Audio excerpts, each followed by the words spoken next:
ఎన్నికలను దృష్టిలో పెట్టుకునో లేక హడావిడిగా తయారు చేసిన బడ్జెట్ కాదు. ఇది ఓవరాల్గా దేశ ఆర్థిక స్థితిగతిని స్టెబిలైజ్ చేయడం కోసం, దేశ ఆర్థిక స్థితికి మరింత ఉత్సాహాన్ని ఇచ్చేటువంటి విధంగానే ఈ బడ్జెట్ ఉంది అన్నది నిపుణులు ఇస్తున్నటువంటి ఒక విశ్లేషణ. అయితే ఈసారి రాష్ట్రాల కేటాయింపులు ఇండివిజువల్గా ఎవరికేం బెనిఫిట్ అయింది ఇలాంటి అంశాలతో పాటుగా ఓవరాల్గా ఎకానమీ మీద ఇంపాక్ట్ చూపించేటువంటి ఇష్యూస్ మీద ఫోకస్ పెడితే ఈవీకి సంబంధించి, ఎలక్ట్రిక్ వెహికల్స్కి సంబంధించి కొంత ప్రత్యేకమైన ప్రోత్సాహకాలు ఈసారి ఇచ్చినట్టు కనబడుతోంది.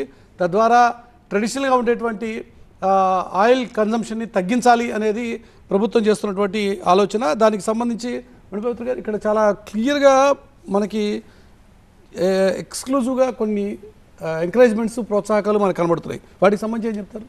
ఇప్పుడు నేషనల్ ఇన్ఫ్రాస్ట్రక్చర్ పైప్లైన్ డెవలప్మెంట్ అని ఏదైతే గవర్నమెంట్ టేకప్ చేసిందో, దీనిలో వీళ్ళు ఏంటంటే ఎలక్ట్రిక్ వెహికల్ మొబిలిటీ అండ్ యాక్సెసిబిలిటీని అక్రాస్ ఇండియా పెంచడం మీద కృషి చేస్తున్నారు.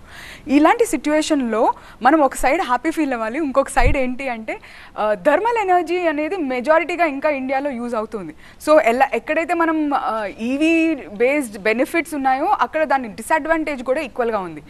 బట్ సైమల్టేనియస్లీ గవర్నమెంటే నిర్మలా సీతారామన్ గారే క్లియర్గా చెప్పారు, right now India is mostly thermal reliant, కానీ we are encouraging clean sources of energy. అందులో భాగంగా వాళ్ళు న్యూక్లియర్ ఎనర్జీని కూడా మేము సపోర్ట్ చేస్తాము అని చెప్పారు. దానికి they are allocating a clear budget for that. ఈ రెండింటిని కనుక మనం చూస్ చేసుకుంటే ఆ సెక్టర్లో మనకి గవర్నమెంట్ సపోర్ట్ చేస్తుంది తప్ప ప్రైవేట్ ఇంకా పబ్లిక్ యాక్సెప్ట్ చేస్తుందా is a very big question mark.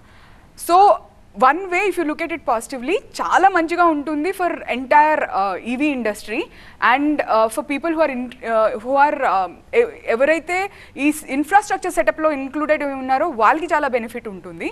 But nuclear energy రాకపోతే దీని బెనిఫిట్స్ ఏవైతే ఉన్నాయో అది ఇక్కడ ఫినిష్ అవ్వడానికి అవకాశం. జనరల్గా ప్రజలకు ఉండేటువంటి ఒక భయం, న్యూక్లియర్ ఎనర్జీ అనగానే ఇది అసలు మొత్తం దేశ భద్రతకి ప్రమాదమో, దీనివల్ల నష్టం జరుగుతుందో అనే ఒక భయం, ఒక చాలా అప్రెషన్స్ ఉన్నాయి ఆ విషయంలో. మీరు ఒకవేళ సోలార్ ఎనర్జీ కూడా ఎంత స్ట్రాంగ్గా గవర్నమెంట్ ప్రమోట్ చేసిందండి, కానీ సోలార్లో కూడా ఒక మేజర్ డిఫెక్ట్ ఉండింది.